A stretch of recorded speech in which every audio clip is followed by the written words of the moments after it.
The magic നോവലിലേക്ക് ഏവർക്കും സ്വാഗതം. Kamala ഗോവിന്ദൻ്റെ വാമം part 2. ഈ നോവൽ നിങ്ങൾക്ക് ഇഷ്ടമാകുന്നുണ്ടെങ്കിൽ ലൈക്ക് ചെയ്ത്, ഷെയർ ചെയ്ത്, സബ്സ്ക്രൈബ് ചെയ്ത് ഹൈപ്പും കൂടി ചെയ്യണേ. എന്താടി നിനക്കിത്ര ക്ഷീണം? ഇതാണിപ്പോൾ കൂത്ത്. ഗർഭം ഉണ്ടായത് ഞാൻ പറഞ്ഞിട്ടാണോടി? ഒന്നുണ്ട്, അത് മതിയെന്ന് വെക്കണം. ഒരു ചെറുക്കം കിടന്ന് ചക്രശ്വാസം വലിക്കുക, എല്ലാത്തിനെയും തീറ്റിപ്പോറ്റൻ. അതിൻ്റെ ഇടയില ഒന്നിനെയും കൂടി ചുമന്നോണ്ട് എന്നെ കൊണ്ടൊന്നും പറയിപ്പിക്കണ്ട. നാണം കെട്ട പരീക്ഷ. എന്നിട്ടിപ്പോൾ ക്ഷീണാത്രേ. ഞാൻ എന്തോ വേണം? നിന്റെ വയറ് താങ്ങി തരണോ? അല്ലേല് ഒരു കുട്ടയ്ക്കകത്ത് കയറിയിരിക്കടി, ഞാൻ ചുമന്നോണ്ട് നടക്കാം. അപ്പോൾ ക്ഷീണിക്കത്തില്ലല്ലോ. ഭാരതി പരിഹസിച്ചു. ക്ഷീണം ഉണ്ടോന്ന്? കയറി കിടന്നോടി.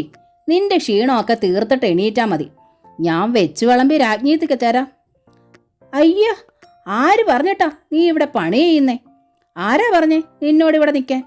എന്നാ പറഞ്ഞാലും കേട്ടാലും നാണോ മാനോ ഇല്ലാണ്ട് അള്ളി പിടിച്ചിട്ട് നിൽക്കുന്ന എന്തിനാടി? ആരാണ്ട് നിർബന്ധിച്ചോ?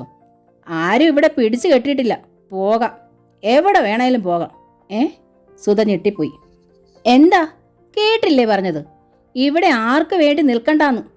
നിൽക്കാൻ ഞാൻ പറഞ്ഞിട്ടില്ല. എൻ്റെ മോന് നിന്നെ കണ്ണെടുത്താ കണ്ടുകൂടാ. ഇന്നാള് ഞാൻ പറഞ്ഞില്ലേ നിന്നോട് പോയിക്കൊള്ളാൻ. നിന്നെ കെട്ടണ്ട, ഈ ബന്ധം വേണ്ടാന്ന് ഞാൻ അന്ന് ആവുന്നത്ര പറഞ്ഞതാ. അന്ന് നിന്റെ മോറ് കണ്ട് അവൻ വീണുപോയി. പിന്നെ അബദ്ധം അവനും മനസ്സിലായത്. നീ ഇന്നിറങ്ങിയാല് നാളെ അവൻ നല്ല മണി പോലത്തെ പെണ്ണിനെ കെട്ടും. നല്ല ഒന്നാം തരം ഒരു തുക സ്ത്രീധനം മേടിച്ച്. നീ നോക്കിക്കോ, എൻ്റെ ചെറുക്കൻ ഇന്നും മിടുക്കനാ. കെട്ടിയതാന്ന് ആരും പറയത്തില്ല. ആരും അവനൊരു പെണ്ണു കൊടുക്കും. അല്ല പിന്നെ. ഓഹോ, 2 പിള്ളേരായപ്പോഴാണോ വീണ്ടും കെട്ടാൻ തോന്നൽ വന്നത്? സുധയ്ക്ക് സത്യമായും കരച്ചിൽ വന്നു. ഇത് ജയേട്ടൻ തന്നെ പറഞ്ഞതാണോ? പറയണോടി, പ്രവൃത്തി കണ്ടാൽ അറിഞ്ഞൂടെ? നിന്നോടവൻ മിണ്ടാറുണ്ടോ? നോക്കാറുണ്ടോ? പിന്നെ ആരെ ബോധിപ്പിക്കാനാ ഇവിടെ കിടക്കുന്നേ? വീട്ടിലേക്ക് ചെന്നാ പട്ടിണിയാ. 4-5 എണ്ണം അവിടെ കഞ്ഞിവെള്ളം പോലും കിട്ടാതെ കിടക്കുന്നു. അതിൻ്റെ ഇടയിലോട്ട് എന്ന് പട്ടിണിയാകാണ്ടിരിക്കാനാ നിന്റെ ഈ കിടപ്പ്. എനിക്കറിയാത്തതാണോടി കാര്യങ്ങൾ.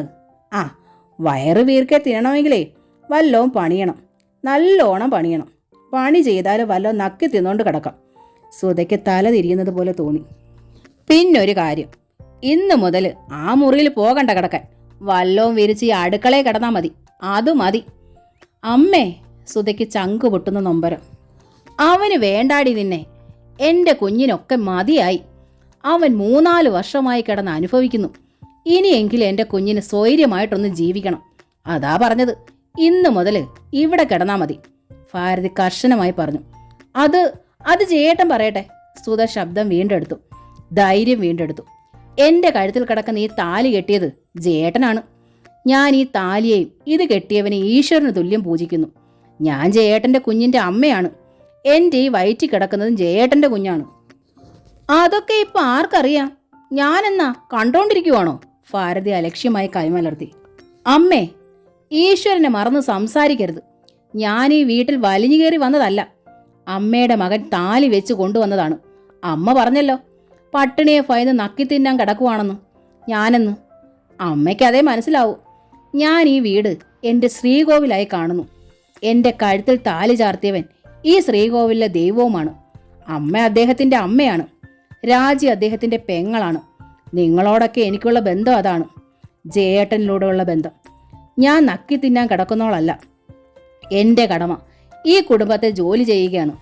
ഒരിക്കലും ഒരു ബുദ്ധിമുട്ടായോ ഭാരമായോ തോന്നിയിട്ടില്ല. എൻ്റെ മരണം വരെ ചെയ്യും. മരണം അത് എത്രയും വേഗം വരാൻ മാത്രമേ ഞാൻ പ്രാർത്ഥിക്കുന്നുള്ളൂ. അവളുടെ ഒരു പ്രസംഗം അച്ചടി ഭാഷയിലല്ലേ. 10ൽ പോലും തോറ്റവള്. നെഞ്ച് വലിച്ചു കയറി കാട്ടിയാലും അമ്മയ്ക്ക് അത് മനസ്സിലാവില്ല. അത്രയ്ക്ക് ഇടുങ്ങിയ മനസ്സാണ് അമ്മയ്ക്ക്. സുധ പറഞ്ഞുപോയി. എടി പറഞ്ഞു കിഴക്കോട്ടങ്ങ് പോകാതെ നിലത്ത് നിൽക്കേ. അയ്യോ എൻ്റെ ദൈവമേ, ഇതെന്തൊരു ശല്യമാണ്. സുധ ഹൃദയം മുട്ടി പറഞ്ഞുപോയി. എടി, എന്തു പറഞ്ഞെടി? ഞാൻ ശല്യമാണെന്നോ? അതേടി, ഞാൻ ശല്യമാ, സമ്മതിച്ചു. ഇനി അത് തന്നെ ചെയ്യും. 3 ബുക്രവും കൊണ്ട് വന്നേച്ച് ഇവിടെ പിന്നെ സുഖിച്ച് വാഴാമെന്ന് കരുതിയോടി. അന്നേ ഞാൻ തീരുമാനിച്ചതാ നിന്നെ സുഖിപ്പിക്കത്തില്ലെന്ന്. കണ്ടോടി, എൻ്റെ ചെറുക്കൻ എൻ്റെ ചൊൽപ്പടിയില. ഞാൻ അവനെ അങ്ങനെയാ വളർത്തിയത്. നിന്നെ ഞാൻ എന്നാ ചെയ്താലും അവൻ കമാന്ന് മിണ്ടൂല. ഞാൻ പറയുന്നതേ അവൾ കേൾക്കൂ. കാണണോ നിനക്ക്? നിന്നെ കൊണ്ടുപോയി ഉപേക്ഷിക്കാൻ നാളെ ഞാൻ പറഞ്ഞാൽ നാളെ തന്നെ അവനത് ചെയ്യും. അവൻ എൻ്റെ മോനാ. ഭാരതി നെഞ്ചിൽ കൈവച്ചു. ഇല്ല, അമ്മ എന്തു പറഞ്ഞാലും ഞാൻ വിശ്വസിക്കില്ല. ജയേട്ടൻ അങ്ങനെ ചെയ്യുമെന്ന് എനിക്ക് വിശ്വാസമില്ല. ചെയ്യുമടി, ഞാൻ ചെയ്യിപ്പിക്കും. എന്നിട്ട് 1,00,000 രൂപ വാങ്ങി വേറെ വിവാഹം ഞാൻ നടത്തിക്കും. ഭാരതി പറഞ്ഞതാ. ഇല്ല, അത് നടക്കില്ലമ്മേ. ഞാൻ ജീവിച്ചിരിക്കാതെ നടക്കില്ല. സുധ ധൈര്യത്തോടെ അങ്ങനെ പറഞ്ഞു. വേണ്ടി വന്നാൽ നിന്നെ കൊല്ലാനും ഞാൻ മടിക്കില്ല, അറിയാവോ? ഭാരതി കൈ ചൂണ്ടി അടുത്തു. നീ ജീവിച്ചിരുന്നോണ്ട് എന്തോന്നാകൃതം. അമ്മേ, സുധ അന്തം വിട്ടു വിളിച്ചു. അമ്മ ഒരു സ്ത്രീയാണല്ലോ. 2 മക്കളെ പ്രസവിച്ചൊരമ്മ. അതേടി, 2 എണ്ണത്തിനെ പെറ്റു. അവരുടെ സുഖത്തിന് വേണ്ടി ഞാൻ എന്തും ചെയ്യും. കൊല്ലണമെങ്കിൽ കൊല്ലും, തിന്നണമെങ്കിൽ തിന്നും. ഞാനവരെ അങ്ങനെയാ വളർത്തിയത്, അറിയാവോ? എന്നാ പിന്നെ കൊല്ല്, അത് തന്നെ കാണട്ടെ. സുധയ്ക്കും തെല്ല് വാശിയായി. ഓഹോ, നീ എന്നെ വെല്ലുവിളിക്കുകയാണോ? ഭാരതി ഓടി മൂലയ്ക്കിരുന്ന മണ്ണെണ്ണ ജാറെടുത്ത് പാഞ്ഞു വന്നു. ധൃതിയിൽ അതിൻ്റെ അടുപ്പ് ഊരി. സുധ സ്തംഭിച്ചുപോയി. നീ അത്രയ്ക്കായോ? നീ എന്നെ വെല്ലുവിളിക്കുന്നോ? കത്തിക്കിഞ്ഞ് ചുട്ടുകളയിഞ്ഞ്.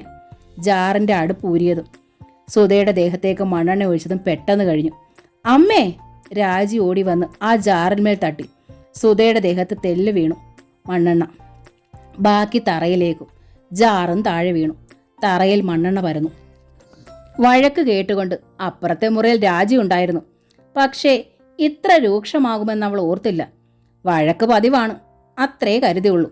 ചുട്ടുകളയെ എന്ന അമ്മയുടെ ഭീഷണി കേട്ടപ്പോൾ പരിഭ്രാന്തിയായി. പാഞ്ഞെത്തിയതാണവൾ. കണ്ട രംഗമോ. രാജി അമ്മയെ പിടിച്ചു മാറ്റാൻ ശ്രമിച്ചു. എന്താമ്മേ ഇത്? എന്താന്ന്? കൊന്നു കളയിഞ്ഞ്. മാറടി ശവമേ. നിൽക്കുന്നോ കെട്ടാമങ്കയായിട്ട് പോര നിറഞ്ഞു. നിന്നെ കൊന്നിട്ട് ഞാനും ചാവും. അതുതന്നെയാ നല്ലത്. ഭാരതി വീണ്ടും മണ്ണെണ്ണ ജാർ പൊക്കിയെടുത്ത് രാജിയുടെ നേർക്കൊഴിക്കാൻ ശ്രമിച്ചു. അമ്മേ! സുധ ചാടി വീണു. ജാറിൽ പിടുത്തമിട്ടു. വിടടി, വിടടി, നീ എന്നെ പിടിക്കണ്ട. നീ ആരാടി എന്നെ തൊടാൻ? ഭാരതി സുധയെ കുതറിത്തെറിപ്പിച്ചു. സുധ ഭിത്തിയിന്മേൽ തട്ടി നിന്നു. രാജി ജാർ ബലമായി പിടിച്ചു വാങ്ങി. അതുകൊണ്ട് ഭാരതി കയ്യിൽ നീട്ടിയ പാത്രങ്ങളും വിറക് കമ്പും വരെ തപ്പിയെടുത്ത് സുധയ്ക്കിട്ടെറിഞ്ഞു. അമ്മേ! പെട്ടെന്നായിരുന്നു ആ വിളി. ജയന്റെ. ഭാരതി തിരിഞ്ഞു നോക്കി. ഉറക്കെ കരഞ്ഞു. എൻ്റെ മോനെ, എനിക്കിനി ജീവിക്കണ്ടടാ. നിന്റെ ഈ മൂദേവി എന്നെ കിടത്തി പൊറപ്പിക്കില്ലടാ. ഞാൻ അവൾക്ക് ശല്യമാണെന്ന്. ഞാൻ കാരണം അവൾക്ക് സുഖമായി ജീവിക്കാൻ പറ്റത്തില്ലെന്ന്. ഞാൻ എന്താടാ ചെയ്യേണ്ടത്? ചത്തു തരണോ? പറയടാ, ചാകണോ? ഭാരതി മകന്റെ മുൻപിൽ നിന്ന് പൊട്ടിക്കരഞ്ഞു. ജയൻ അമ്മയെ സൂക്ഷിച്ചു നോക്കി നിന്നു. എന്താടാ നീ മിണ്ടാത്തത്? നിനക്ക് അമ്മ വേണോ അതോ ഈ മൂദേവി വേണോ? പറയടാ, എനിക്കിപ്പോൾ അറിയണം. 2-1 അറിയണം. എന്നിട്ട് ബാക്കി കാര്യം. ഞാനും അവൾ ഒരുമിച്ചിനി ഇവിടെ വേണ്ട. ഭാരതിയാ പറയുന്നത്. ഇന്നിവിടെ ഒരു തീരുമാനം വേണം. ജയൻ ഒരക്ഷരവും മറുപടി പറഞ്ഞില്ല. നേരെ തിരിഞ്ഞു നടന്ന് തൻ്റെ മുറിയിലേക്ക്. നേരാണോ അമ്മ പറഞ്ഞത്? നേരാണോടി എന്ന് ചോദിക്കും. ഒന്നുകിൽ തല്ലും, അല്ലെങ്കിൽ ചീത്ത വിളിക്കും. അതാണ് പതിവ്.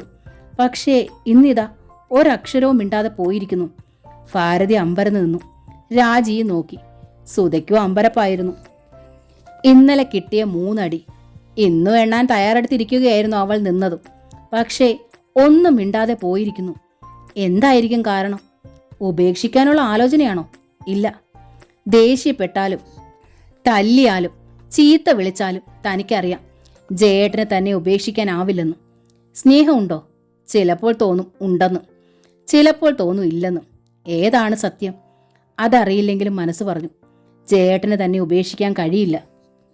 അവൻ എൻ്റെ മകനാണ്, എൻ്റെ ചൊൽപ്പടിയിലാണ്. ഞാൻ പറയുന്നതേ അവൻ കേൾക്കൂ. അമ്മയുടെ വാക്കുകൾ ജയന്റെ കാതിൽ മുഴുങ്ങി. ഇനി നിന്നെ ഉപേക്ഷിക്കാൻ പറഞ്ഞാൽ എൻ്റെ മോൻ ഉപേക്ഷിക്കും. അന്നേ ഞാൻ തീരുമാനിച്ചതാ നിന്നെ സുഖിപ്പിക്കത്തില്ലെന്ന്. വേണ്ടി വന്ന കൊല്ലും ഞാൻ. ഈ താലി കെട്ടിയത് ജയേട്ടനാണ്.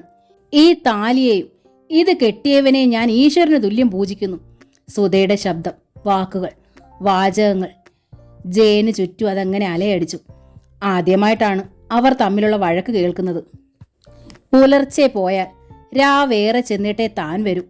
വരുമ്പോൾ മിക്കപ്പോഴും ബോധമില്ല. ഞായറാഴ്ചയോ അവധി ദിവസങ്ങളിലോ പോലും താൻ വീട്ടിലിരിക്കാറില്ല. സൗര്യക്കേട് ഓർത്ത് തന്നെ വീട്ടിലിരിക്കുന്നത് അമ്മയ്ക്ക് ഇഷ്ടവുമല്ല. അമ്മ പറയുന്നത് നേരെന്ന് വിശ്വസിക്കും. സുധയെ തല്ലും, ചീത്ത വിളിക്കും. അവളൊന്നും തിരുത്തി പറയാറില്ല. നുണയാണ് എന്ന് സമർത്ഥിക്കാറില്ല. ആരാണ് തെറ്റുകാരി? അമ്മയോ സുധയോ അതോ താനോ? ജയൻ വിശകലനം ചെയ്തു സ്വയം. പതിവ് പോലെ ഊണ് കഴിക്കാനിരുന്നു. എങ്കിലും ജയൻ ഒരു പിടി വാരിയതേ ഉള്ളൂ. എണീറ്റു പോയി മുറിയിലേക്ക് തന്നെ. അതെങ്ങനാ? ചെറുക്കന് മനസമാധാനമുണ്ടോ? പിന്നെ എങ്ങനെ ചോറ് തൊണ്ടേന്നിറങ്ങും? ഭാരതി അടുക്കള ഭാഗത്തേക്ക് നോക്കി അമർഷത്തോടെ പറഞ്ഞു. എന്തോ അടുക്കളയിൽ കിടന്നേ തീരൂ എന്ന ഭാരതി വാശി പിടിച്ചില്ല. മറന്നതോ എന്തോ. സുധ മുറിയിലെത്തി. അവൾ കണ്ടു ഉറങ്ങാതെ കിടക്കുന്ന ജയനെ. അവളെ തന്നെ നോക്കിക്കിടക്കുന്നു. പതിവ് പോലെ അപ്പുറത്ത് ചുമ കേട്ടു. സുധ ലൈറ്റ് അണച്ചു. ജയൻ മനസ്സിൽ തറപ്പിച്ചു പറഞ്ഞു, സ്വയം മാറ്റം വേണം. ഒരു മാറ്റം അത്യാവശ്യമാണ്. ആരാണ് മാറേണ്ടത്? എന്നും 6 മണിക്ക് മുമ്പ് ജയൻ ഉണരും. പുറത്ത് സൂര്യൻ മെല്ലെ ഉയർന്ന് മരത്തലപ്പുകളിൽ സ്വർണം വെളിച്ചം വിതറുമ്പോഴേക്കും എണീക്കും. വാതിൽ തുറക്കും. എണീറ്റ് എന്ന് മനസ്സിലായാൽ ഉടൻ തന്നെ അമ്മ എത്തും ബെഡ് കോഫിയുമായി. പതിവ് അങ്ങനെയാണ്. ഇന്ന് പക്ഷേ 7:30 ജയൻ കിടന്ന കിടപ്പിൽ തന്നെ എണീറ്റില്ല. മോനെ. ഭാരതി ചാരിയിരുന്ന വാതിൽ മെല്ലെ തള്ളി തുറന്ന് അകത്ത് കടന്നു. ഗ്ലാസ്സിൽ കാപ്പിയുണ്ട്. എന്താ മോനെ എണീക്കാത്തത്? അസുഖം വല്ലതും? ഭാരതിയുടെ സ്വരത്തിൽ ഉത്കണ്ഠ തിങ്ങി. ഒന്നുമില്ല. ജയൻ കാപ്പി വാങ്ങി കുടിച്ചു. ഗ്ലാസ് തിരികെ കൊടുക്കുമ്പോൾ ചോദിച്ചു, സുധ എവിടെ? അടുക്കളയിൽ. ഇതെന്ത് ചോദ്യം എന്ന ഭാവത്തിലായിരുന്നു ഭാരതിയുടെ മറുപടി. എന്താടാ ചോദിക്കാൻ? ഭാരതിക്ക് സംശയം. വെറുതെ. ജയൻ തിരിഞ്ഞു കടന്നു. ഭാരതി പുറത്തേക്ക് ഇറങ്ങിപ്പോയി. സുധ എവിടെയെന്ന് ചോദിച്ചത് മനഃപൂർവ്വമാണ്. ഉണർന്നു കിടക്കുന്ന ഒരു ഗ്ലാസ് കാപ്പിയുമായി അവൾ അടുത്ത് വന്നിരുന്നെങ്കിൽ പലപ്പോഴും ജയൻ ഓർക്കും. പക്ഷേ ഭാര്യയ്ക്ക് പകരം അമ്മ ആ കർമ്മം ചെയ്താലോ? അതെന്നും ആവർത്തിച്ചാലോ? വിവാഹം കഴിഞ്ഞിട്ട് വർഷം 4 അടുത്ത് കിടന്നുറങ്ങുന്ന അനുമോൾക്ക് വയസ്സ് 3. എന്നിട്ടും ഒരിക്കലും തെറ്റിക്കാത്ത മുറ പോലെ അമ്മ ഇന്നും ബെഡ് കോഫി തരുന്നു. രാവിൻ്റെ അന്ത്യയാമത്തിൽ തന്നെ സുധ എണീറ്റ് അടുക്കളയിലേക്ക് പോവും. പിന്നെ അവളെ കാണാൻ പോലും കിട്ടുകയില്ല. പകൽ വെട്ടത്തിൽ പ്രത്യേകിച്ചും. പണി മുഴുവൻ തീർത്ത് രാത്രിയുടെ ഏതോ നിമിഷത്തിൽ മുറിയിൽ അവൾ എത്തുമ്പോൾ മിക്കപ്പോഴും താൻ ഉറക്കം പൂണ്ടിരിക്കും. സുധ ചെയ്തു തരേണ്ടുന്ന ജോലികളെല്ലാം ചെയ്യാൻ അമ്മ മുൻപിലുണ്ട്. ഒരു മാറ്റത്തിനായി ജയന്റെ മനസ്സ് എന്നും കൊതിച്ചിരുന്നു.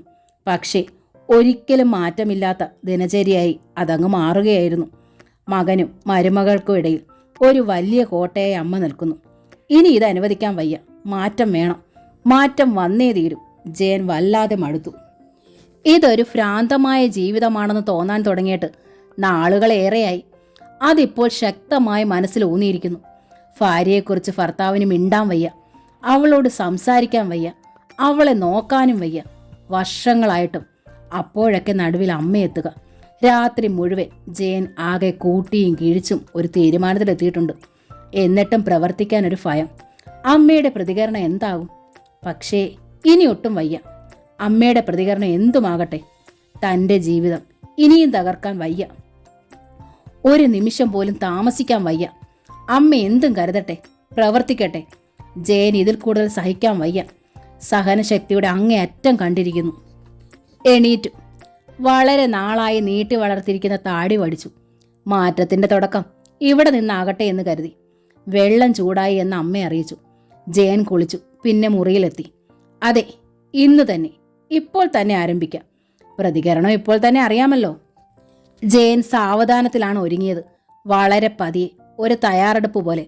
ഭാരതി മകന് വേണ്ടതെല്ലാം പതിവ് പോലെ എടുത്തുകൊണ്ടിരിക്കുന്നു. ബെഡ് കോഫി മുതൽ ചോറ് പൊതി വരെ. മേശമേൽ രാവിലെ കഴിക്കാനുള്ള ഇഡലിയും ചട്നിയും വിളമ്പി വെച്ചു. പിന്നെ വിളിച്ചു, മോനെ ജയാ, ദാ വന്നോളൂ. ഒക്കെ എടുത്തു വെച്ചു.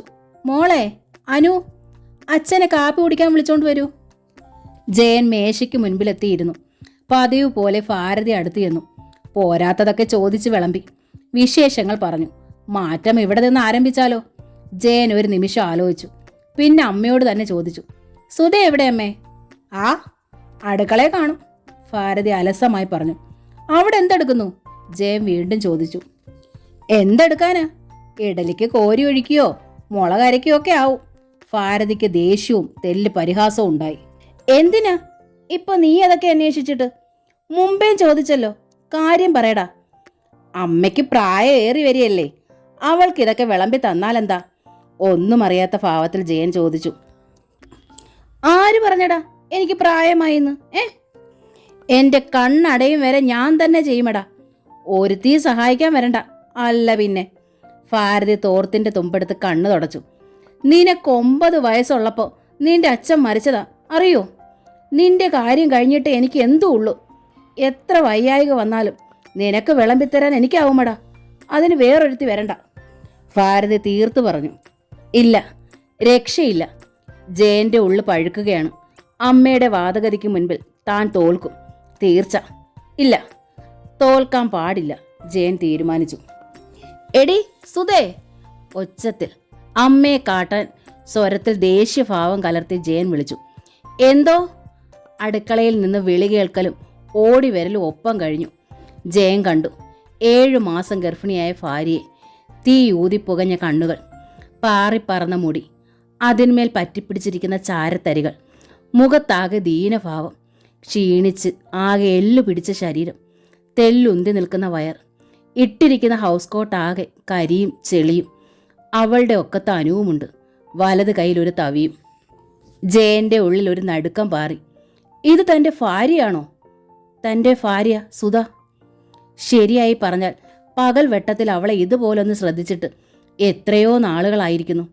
അരളിപ്പൂ വിടർന്നതുപോലുള്ള മുഖവും തിളങ്ങുന്ന മിഴികളും റോസാപ്പൂവിൻ്റെ ചാരുതയും ഉണ്ടായിരുന്ന സുധയെന്ന പെണ്ണാണോ ഇത്? ഒരിക്കൽ താൻ താലി വെച്ച് കൊണ്ടുവന്നവൾ. ഇവൾ ഈ കോലത്തിലായതിൽ പൂർണ്ണമായി ഉത്തരവാദി ആരാണ്? താൻ, ഈ ജയൻ മാത്രം. ഓടിച്ചെന്നവളെ അപ്പാടെ 2 കൈകളിലും കോരിയെടുക്കാൻ തോന്നി. അതിന് കഴിയാതെ വന്നപ്പോൾ വല്ലാതെ വീർപ്പുമുട്ടി, മനസ്സ് പിടഞ്ഞു. സുധ കണ്ടു. ഷേവ് ചെയ്ത് സുന്ദരനായിരിക്കുന്ന ജയനെ. എന്താണ് ഈ മാറ്റം? അവൾ അമ്പരന്നു. പതിവില്ലാതെ തന്നെ വിളിച്ചതെന്തിന്? ജയൻ സ്വരത്തിൽ ദേഷ്യം കലർത്താൻ ശ്രമിച്ചു, അമ്മയെ ബോധ്യപ്പെടുത്താൻ. എടി, അമ്മയ്ക്ക് പ്രായമായില്ലേ? ഇതൊക്കെ ഇവിടെ വന്ന് വിളമ്പി തന്നാൽ എന്താ നിനക്ക്? സുധ മിണ്ടിയില്ല, തറഞ്ഞ പടി നിന്നു. ഉവ്വടാ, അതൊന്നും വേണ്ട. ഞാൻ ചെയ്യേണ്ടുന്ന പണി ഞാൻ തന്നെ ചെയ്യും. ഭാരതി ഇടയിൽ കയറി വന്നു. വേണ്ടമ്മേ, എനിക്ക് വിളമ്പിത്തരാൻ വേണ്ടി മാത്രം അമ്മ എണീറ്റ് വരണ്ട. അമ്മയ്ക്കും രാജിക്കും പോലും അവളല്ലേ വിളമ്പിത്തരിക. പിന്നെ എനിക്ക് കൂടി അവൾ തന്നെ വിളമ്പിത്തരട്ടെ ഇനി മുതൽ. അത് മതി.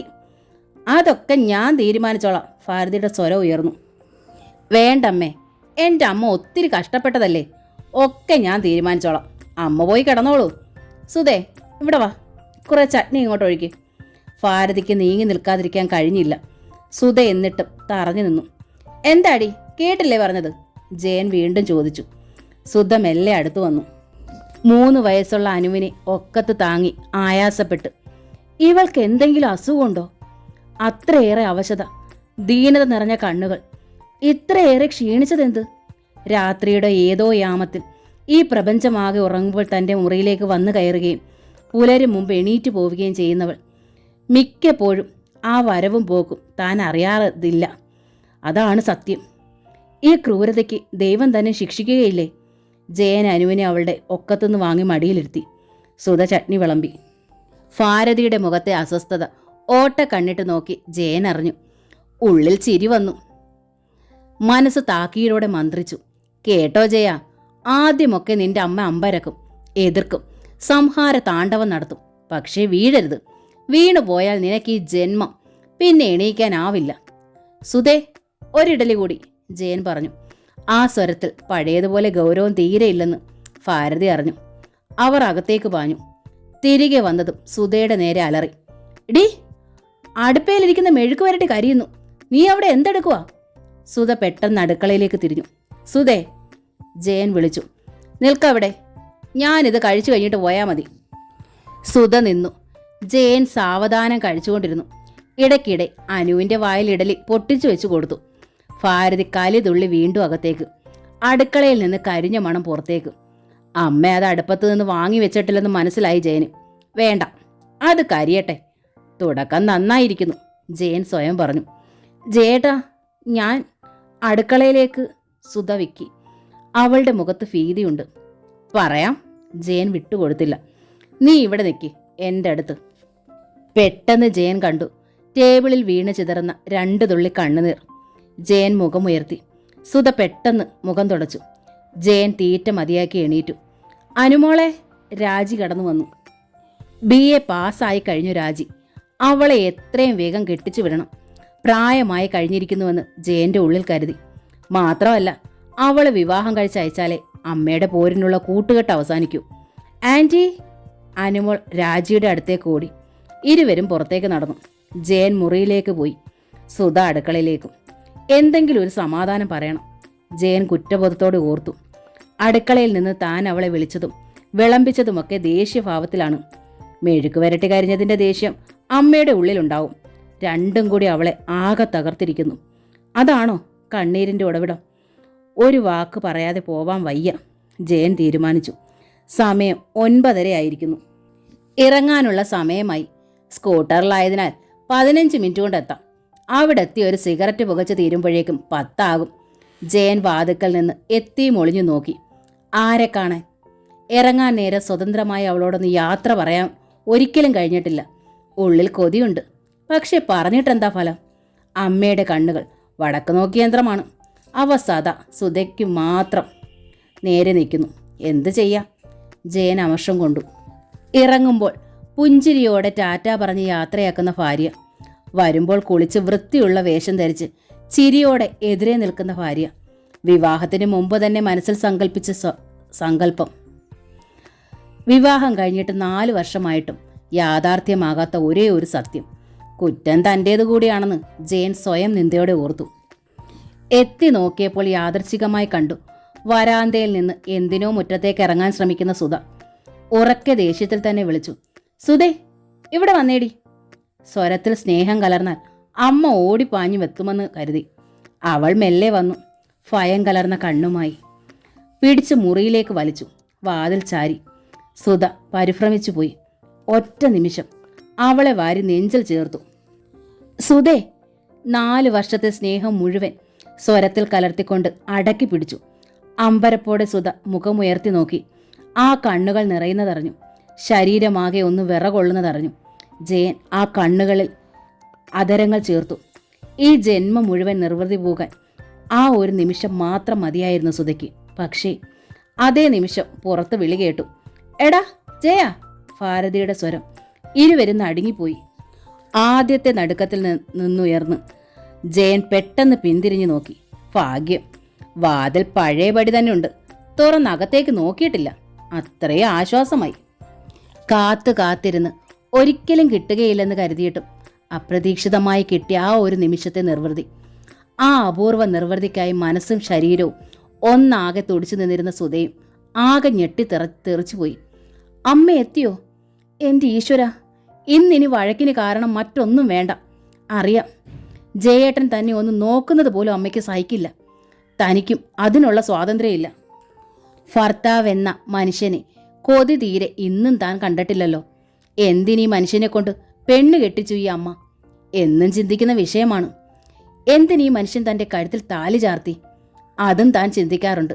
അറ്റമെത്താത്ത ചിന്തകൾ, ഉത്തരമില്ലാത്ത ചോദ്യങ്ങൾ. വലത് കാൽ വെച്ച് ഈ വീട്ടിൽ വന്നു കയറിയ ആദ്യ രാത്രിയിൽ തന്നെ താക്കീത് കിട്ടി. എടാ ജയ, എന്തോന്നിനാ ഈ ലൈറ്റ് വിട്ടുകൊണ്ടിരിക്കുന്നത്? ഇവിടെ ആർക്കും ഉറങ്ങണ്ടായോ? കറണ്ട് ചാർജ് എത്രയാകുമെന്ന് നിനക്ക് വല്ല തിട്ടമുണ്ടോ? ഒക്കെ ചുമക്കുന്നത് നീ തന്നെ. അതങ്ങ് ഓഫ് ചെയ്യ്. അമ്മ തൊട്ടപ്പുറത്തെ മുറിയിൽ നിന്ന് വിളിച്ചു പറഞ്ഞതാണ്. താൻ ആകെ നാണം കെട്ടുപോയി. പക്ഷേ പൊടുന്നനെ മകൻ ലൈറ്റ് അണച്ചു. അന്ന് ആ നിമിഷത്തിൽ താൻ നടുങ്ങിയതാണ്. ഇന്നും ആ നടുക്കത്തിൽ നിന്ന് ഉണർന്നിട്ടില്ല. കാരണം ആ നിമിഷം അറിഞ്ഞു മകൻ അമ്മയുടെ അടിമയാണ്. താനും അടിമയായിരിക്കുന്നു. എടാ ജയ, നിന്നെയാ വിളിച്ചത്. വീണ്ടും ഭാരതിയുടെ ദേഷ്യസ്വരം. ഇച്ഛാഭംഗം ആകെ കുത്തിനിറച്ച ദേഷ്യവുമായി ജയൻ വാതിൽ വലിച്ചു തുറന്നു. ഈർഷ്യ മറയ്ക്കാതെ തന്നെ ചോദിച്ചു, എന്താമേ? നിനക്കെന്നാടാ ഇത്ര ദേഷ്യം? ഞാനൊന്ന് വിളിച്ചത് ഇഷ്ടപ്പെട്ടില്ലേ? ഭാരതി തികട്ടി വരുന്ന ദേഷ്യത്തോടെ ചോദിച്ചു. അമ്മ കാര്യം പറയൂ. നിനക്ക് ജോലിക്ക് പോകാറായില്ലേ? സമയം 9:30 കഴിഞ്ഞല്ലോ. അതോ ഇന്ന് പോകുന്നില്ലേ? വല്ലാത്ത ഈർഷ്യസ്വരത്തിൽ. ഓ, എന്നാൽ തീർന്നു, പൊടി പൂരമായി എന്നും മനസ്സിൽ കരുതിക്കൊണ്ട് തന്നെ ജയൻ പറഞ്ഞു, ഞാൻ പോവുകയാണ്. ഓ, അതെങ്ങനാ സമയത്തിന് പോവുക? 2 മക്കൾ കാലമായിട്ടും ഊടുതുണിയെ പിടിച്ചങ്ങ് നിൽക്കുമല്ലേ ആള്. പിന്നെ എങ്ങനെ പോകും? ഭാരതി പരിഹസിച്ചു. അമ്മയ്ക്ക് എന്താ വേണ്ടത് അത് പറയൂ. വെളുക്കുന്നത് വരെ പിറുപിറുക്കുന്നത് പോരാ. ഇനിയിപ്പോൾ പകലും തുടങ്ങിയിരിക്കുക ഈ പിറുപിറുപ്പും തലയണ മന്ത്രവും. വീടിനിപ്പോൾ എന്തു പറ്റി? അമ്മ എന്ത് അനാവശ്യമായി പറയുന്നത്? ഭാരതി കലി തുള്ളുകയാണ് അപ്പോഴും.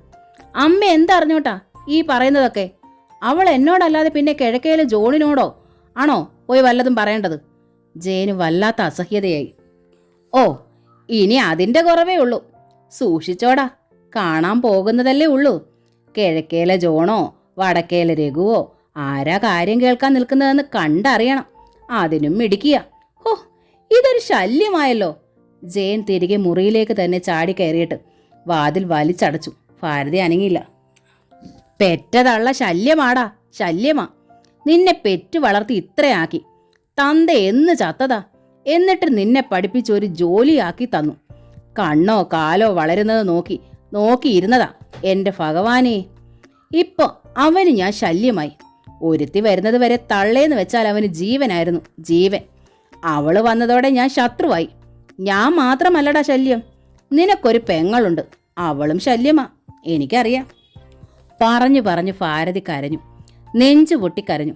കണ്ണീർ വാരിയെറിഞ്ഞു. പിന്നെ പിന്തിരിഞ്ഞു നടന്നു. ആ ശബ്ദം അകന്നു. അകത്തൊക്കെ കേട്ട് ഒരു പ്രതിമ പോലെ നിന്നു ജയൻ. വിങ്ങി പൊട്ടിക്കരഞ്ഞു സുധ. വല്ലാത്തൊരു തേങ്ങൽ അവളിൽ നിന്ന് ഉയർന്നപ്പോൾ ജയൻ ഞെട്ടിത്തിരിഞ്ഞു. അവളുടെ അടുത്തേക്ക് ചെന്നു. അവളുടെ തോളിലൊന്ന് തൊട്ടതേ ഉള്ളൂ. ഒരു താങ്ങിനായി കാത്തിരുന്നത് പോലെ സുധ അവൻ്റെ നെഞ്ചിലേക്ക് വീണു. അവനെ അള്ളിപ്പിടിച്ചു. പൊട്ടിയടരും പോലെ നിലവിളിച്ചു. അടക്കിയ സ്വരത്തിൽ തന്നെ. സുധേ. ജയന്റെ സ്വരവും പതറിയിരുന്നു. നീ ഇങ്ങനെ കരയാതെ. നിന്റെ കണ്ണീർ കണ്ടുകൊണ്ട് ഞാൻ എങ്ങനെയാ പോവുക? സുധ കരച്ചിലടക്കാൻ ശ്രമിക്കേ പറഞ്ഞു. ഞാൻ കരയുന്നില്ല ജയേട്ടാ. കരയാൻ എനിക്കിനി കണ്ണീരില്ലല്ലോ. എല്ലാം എനിക്കറിയാം. എൻ്റെ കൂടെ കൂടിയതിൽ പിന്നെ ഒരു ദിവസമെങ്കിലും നിനക്ക് ചിരിക്കാൻ കഴിഞ്ഞിട്ടില്ല. നിന്റെ കണ്ണീർ ഈ മുറിക്കുള്ളിൽ കുളം കുത്തിയിട്ടുണ്ട്. നിന്റെ കണ്ണീർ വീണ് നനയാത്ത ഒരിഞ്ച് സ്ഥലവും ഈ വീടിനുള്ളിലില്ല. നിന്റെ കണ്ണീർ വീണ് ഈ പുരയിടത്തിൽ ഓരോ മൺതരിയും നനയുന്നുണ്ട്. ഞാനിതൊക്കെ അറിയുന്നുണ്ട് സുധേ. 4 വർഷമായി ഈ നെഞ്ചിൽ ഞാൻ അതെല്ലാം അടക്കി സൂക്ഷിക്കുന്നുണ്ട്. സ്വന്തം ഭാര്യയ്ക്ക് സ്വൈര്യവും സമാധാനവും ഒരിക്കലെങ്കിലും കൊടുക്കാൻ കഴിവില്ലാത്തൊരുവൻ എന്തിനു ഭർത്താവായി? ചിലപ്പോൾ ഓർക്കും ഇവിടെ നിന്ന് ഇറങ്ങി പോകുമ്പോൾ ഇനി ഇങ്ങോട്ട് വരരുതേ എന്ന്. വഴിയിലെങ്ങാണം വീണ് മരിച്ചാലും. ജയേട്ടാ. സുധ അവൻ്റെ വായടച്ചു പൊത്തി. അങ്ങനെ പറയല്ലേ, ഒരിക്കലും പറയല്ലേ. ചിന്തിക്കുക പോലും ചെയ്യല്ലേ. ഇവിടെ നിന്ന് ഇറങ്ങിപ്പോയ ഞാൻ ഓരോ നിമിഷവും തള്ളി നീക്കി കാത്തിരിക്കുന്നത് എന്തിനാണെന്നറിയാമോ? ഈ കാലടി ശബ്ദം മാത്രം കേൾക്കാനാണ്. ഈ രൂപം ഒരു നോക്ക് കാണാൻ മാത്രമാണ്. സുധ തേങ്ങലടക്കാൻ ശ്രമിച്ചു. എനിക്കും നമ്മുടെ കുഞ്ഞുങ്ങൾക്കും ചേട്ടനല്ലാതെ ഈ ഭൂമിയിൽ മറ്റാരെങ്കിലും ഉണ്ടോ? പറയൂ. ഇല്ല, ആരുമില്ല. ജയനതറിയാം. താൻ ഉള്ളപ്പോൾ പോലും സുധയ്ക്ക് വീട്ടിൽ സ്ഥാനമില്ല. കണ്ണീരല്ലാതെ മിച്ചമില്ല. കൊല്ലാൻ വരെ ശ്രമിക്കുന്നു. സുധയുടെ വീട്ടിലാണെങ്കിലോ പട്ടിണി കൂടാതെ കഷ്ടിച്ച് കഴിഞ്ഞുകൂടുന്നൊരു കുടുംബം. സുധയ്ക്ക് ഇളയവർ 3 പെൺകുട്ടികൾ. അമ്മയും രാജിയും സുധയെ അവഗണിക്കുന്നതിൻ്റെ കാരണവും അതുതന്നെയാണ്. സുധയുടെ പ്രസവത്തോടെയാണ് കൂടുതൽ പ്രശ്നം രൂക്ഷമായത്. ആൺകുട്ടിയല്ലത്രേ. അത് സുധയുടെ കുറ്റമാണ്. അമ്മയുടെ ഭാഷ്യത്തിൽ മോളായാലും തനിക്കിഷ്ടമാണ്. ജീവന്റെ ജീവനാണ് അനുമോൾ. 3 വയസ്സാകുന്നു. അനുവിൻ്റെ ഇളയത്. ജയൻ സുധയുടെ തെല്ലുന്തി നിൽക്കുന്ന വയറിന്മേലേക്ക് നോക്കി. മെല്ലെ ആ വയറിന്മേലൊന്ന് തലോടി. സുധ എല്ലാ സങ്കടങ്ങളും മറന്നു. പോകണ്ടായോ? അവൾ കാതരയായി ചോദിച്ചു. ഞാനൊരു കാര്യം പറയട്ടെ സുധേ. അതിനിപ്പോ ഈ മുഖവര എന്തിനാണ്? ജയൻ മൗനം. അവൻ്റെ മുഖത്താകെ ഒരു വിമ്മിട്ടം കണ്ടു. ഞാനൊരു തീരുമാനം എടുത്തു. ജയേട്ടൻ പറയൂ. അവൾക്കാകെ അമ്പരപ്പാണ്. ഞാൻ പറഞ്ഞ നീ അംഗീകരിക്കുമോ? ജയൻ അവളുടെ കണ്ണുകളിലേക്ക് നോക്കി. ജയേട്ടൻ പറയുന്നത് എന്തെങ്കിലും ഞാൻ അംഗീകരിക്കാതിരുന്നിട്ടുണ്ടോ? സുധ അമ്പരപ്പിൽ അവനെ നോക്കി. ഇന്നെന്താ ഈ പുതുമയൊക്കെ? ഇതങ്ങനെയല്ല. ഞാൻ എത്രയോ നാളുകളായി ചിന്തിക്കുന്നു. പലപ്പോഴും നിന്നോട് പറയണമെന്നോർക്കും, പിന്നെയും മടിക്കും. ജയൻ വൈഷമ്യത്തോടെ പറഞ്ഞു. ഇന്നലെ രാത്രിയിൽ ഓർത്തു. എന്താ ജയേട്ടാ? എന്തായാലും പറയൂ. കാര്യം അറിയട്ടെ. എന്നിട്ടല്ലേ അംഗീകരിക്കലും മറ്റും. പെട്ടെന്ന് പറയ്, അല്ലെങ്കിൽ അമ്മ ഇനിയും വരും. അറിയാമല്ലോ സ്വഭാവം. സുധ മുന്നറിയിപ്പ് നൽകി ഭയത്തോടെ. നീ എന്നെ തെറ്റിദ്ധരിക്കുമോ? തെറ്റിദ്ധരിക്കാനുള്ളതൊന്നും എൻ്റെ ജയേട്ടൻ്റെ പറയില്ലെന്ന് എനിക്ക് തീർച്ചയുണ്ട്. എന്നിട്ടും ജയൻ മടിച്ചു നിന്നു. കാര്യം ഇത്തിരി വിഷമം പിടിച്ചതാണെന്ന് മുഖഭാവത്തിൽ നിന്ന് സുധ ഊഹിച്ചു. ഇങ്ങനെ പതിവുള്ളതല്ലല്ലോ. പകലുള്ള ഈ സംസാരവും മുറിയടച്ചിടലും ഒക്കെ ആദ്യമായിട്ടാണല്ലോ. എന്തായാലും പറയൂ, ഞാനല്ലേ കേൾക്കുന്നത്. സുധ ധൈര്യം പകർന്നു. പറയൂന്നേ. നമുക്കിവിടെ നിന്ന് താമസം മാറ്റാ സുധേ, വീർപ്പുമുട്ടലോടെ ജയൻ പറഞ്ഞു. നമുക്കെന്ന് പറഞ്ഞ? സുധ സ്തംഭിച്ചു പോയി. ഞാനും നീയും മോളും. അയ്യോ! സുധ നെഞ്ചിൽ കൈവെച്ചുപോയി. എന്താണ് ഈ പറഞ്ഞത് ജയേട്ടാ? വെള്ളിടി വെട്ടിയ ഭാവം സുധയ്ക്ക്. ജയേട്ടൻ ഇത് പറയാൻ എങ്ങനെ കഴിഞ്ഞു? എന്താണ് ഈ പറഞ്ഞത്? ഇവിടെ നിന്ന് മാറുകയെന്ന് വെച്ചാൽ അമ്മയും രാജിയും തനിച്ചാക്കി പോകുകയെന്നോ?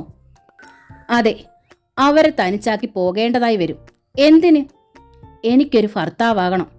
സുധേ, നിന്റെ മുൻപിൽ ഇങ്ങനെ ഒരു മരപ്പാവയാകാൻ ഇനി വയ്യ.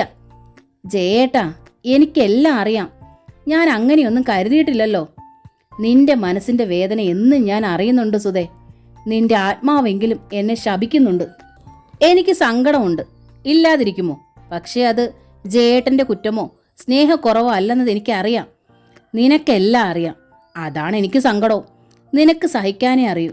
കുറ്റപ്പെടുത്താനോ തിരിച്ചു പറയാനോ ശ്രമിക്കില്ല. അതാണ് നിന്റെ പരാജയവും. അത് ഞാനെങ്കിലും മനസ്സിലാക്കണ്ടേ സുധേ? ഒക്കെ ശരിയാണ്, പക്ഷേ പഴി എനിക്കായിരിക്കും. ഞാനായിരിക്കും അവിടെയും തെറ്റുകാരി. ആയിക്കോട്ടെ, ഇത്രയൊക്കെ പഴി നീ കേട്ടില്ലേ? ഇതുകൂടി ഇരിക്കട്ടെ, സാരമില്ല. നമുക്കിവിടെ നിന്ന് രക്ഷപ്പെടണം. ഇവിടെ നിന്നാൽ എനിക്കിനി ഭ്രാന്ത് പിടിക്കും സുധേ. തീരെ വയ്യ. ഏതു നിമിഷവും ടെൻഷനാണ്.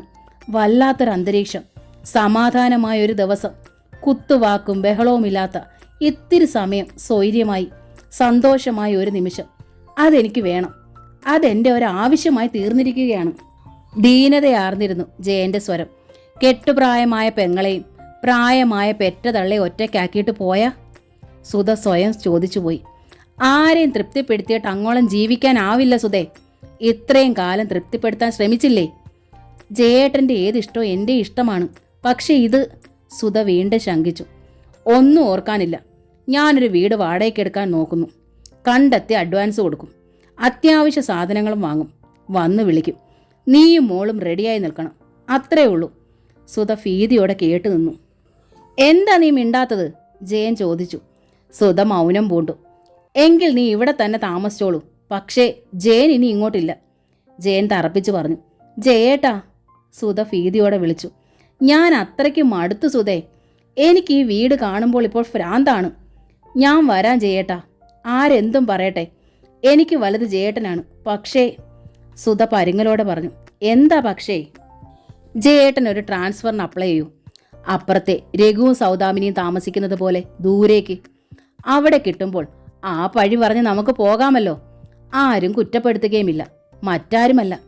ഈശ്വരൻ ശിക്ഷിക്കരുതല്ലോ. ജയൻ ആലോചിച്ചു. ശരിയാണ്, ഞാൻ ഇന്ന് തന്നെ പരിശ്രമിക്കാം. ഡയറക്ടറേറ്റ് വരെ പോയാൽ മതി. അധികം താമസിയാതെ സാധിക്കാവുന്നതേ ഉള്ളൂ. അല്പം പണം മുടക്കുണ്ട്, എന്നാലും സാരമില്ല. ഇവിടെ നിന്നും രക്ഷപ്പെടാമല്ലോ. ശരിയാണടാ, രക്ഷപ്പെടാം. പെട്ടെന്നായിരുന്നു ആ വാതിൽ മലർക്കെ തുറക്കപ്പെട്ടത്. കത്തിക്കാളുന്നൊരു പന്തം പോലെ അവിടെ ഭാരതി നിന്നു. സുധ ആലില പോലെ വിറച്ചു. ജേനു അമ്പരന്നു. വാമം എന്ന നോവലിൻ്റെ ഈ ഭാഗം ഇവിടെ പൂർണ്ണമാവുകയാണ്. അടുത്ത ഭാഗം ഉടൻ തന്നെ അപ്ലോഡ് ചെയ്യുന്നതായിരിക്കും. Thank you.